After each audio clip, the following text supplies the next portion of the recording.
Bismillahirrahmanirrahim. Assalamualaikum warahmatullahi wabarakatuh. Alhamdulillahirrabbilalamin. Assalatu wassalamu ala rasulillah wa ala alihi wa sahbihi wa man tabi'ahum bi ihsan ila yaumiddin, amma ba'd. Sahabat Afifah Channel rahimani wa rahimakumullah.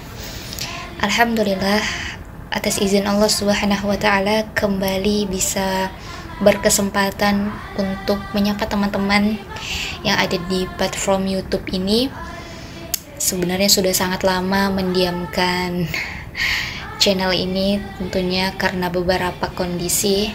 Namun kondisi yang hari ini pun juga sama-sama kita sudah ketahui terkait genosida, kejahatan, perang, kemanusiaan dan sebagainya yang sangat memilukan hati, menyakitkan siapapun yang melihatnya, baik seorang muslim secara khusus ataupun orang-orang yang masih mengaku dirinya sebagai manusia, atas kejadian yang terjadi di Palestina sana, bumi yang diberkahi oleh Allah Subhanahu wa ta'ala. Jadi pada kesempatan ini kami ingin sedikit menyampaikan bentuk support, dukungan kepada saudara-saudari kita tercinta yang ada di sana.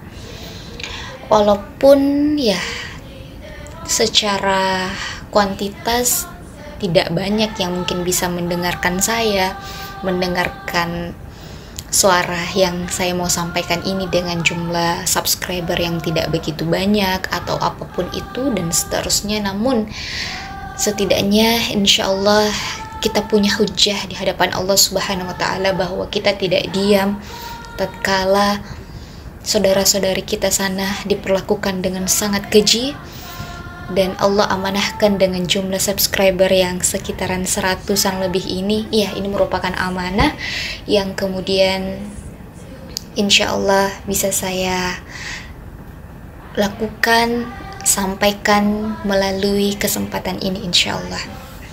Teman-teman, saya hanya ingin sedikit sharing kepada kita semua, kembali mengingatkan khususnya kepada diri kami pribadi terkait sebagai seorang warga negara Indonesia.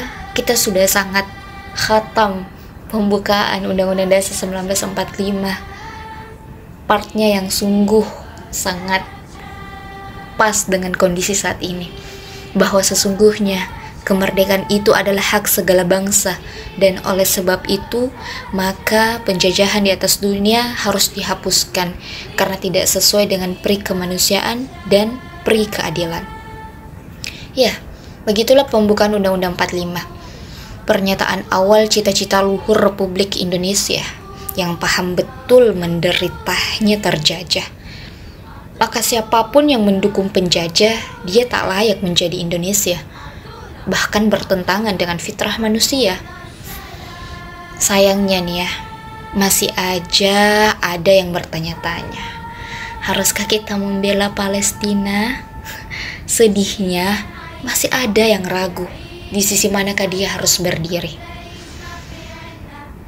Ya, alhamdulillah kita bersyukur ketika masih banyak yang tergerak untuk menampakkan pembelaannya pada Palestina yang terjajah.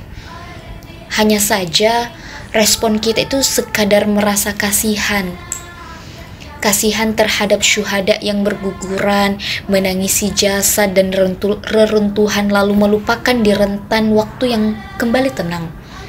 Tidakkah kita menyadari sebenarnya itu belum cukup menggambarkan dan membuktikan akidah kita sebagai seorang muslim?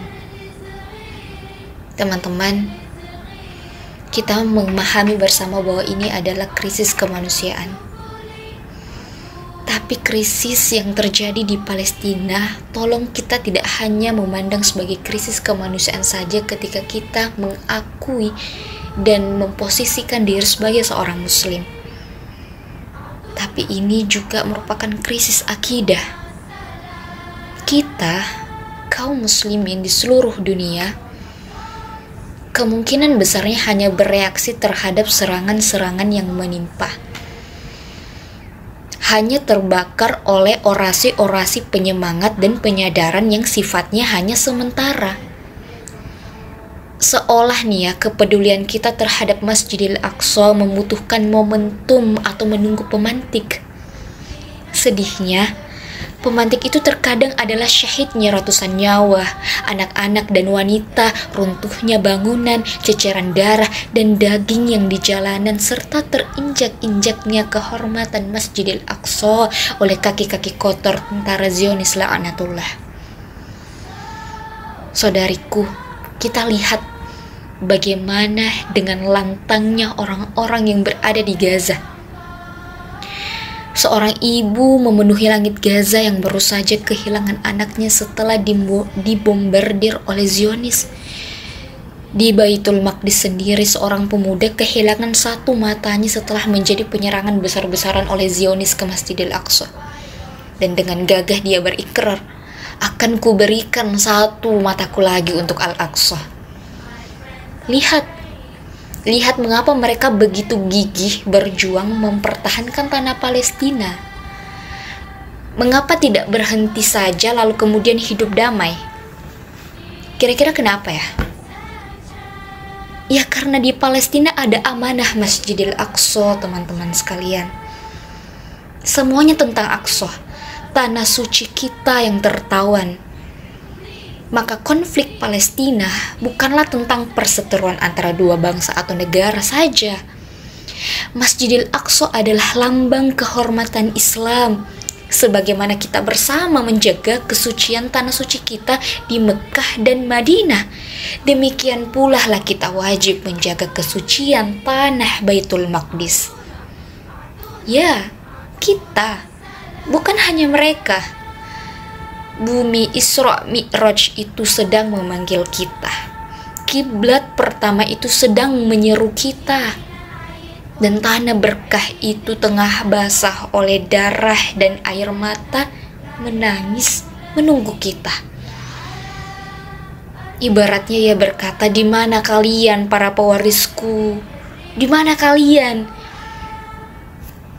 Ya, bismillahirrahmanirrahim. Biiznillah, atas izin Allah Subhanahu wa ta'ala. Maka katakanlah, wahai hamba-hamba yang solih. Maka katakanlah, tekadkanlah pada jiwa-jiwa kita, labbat ya Aqsa, kami penuhi panggilanmu, duhai Aqsa.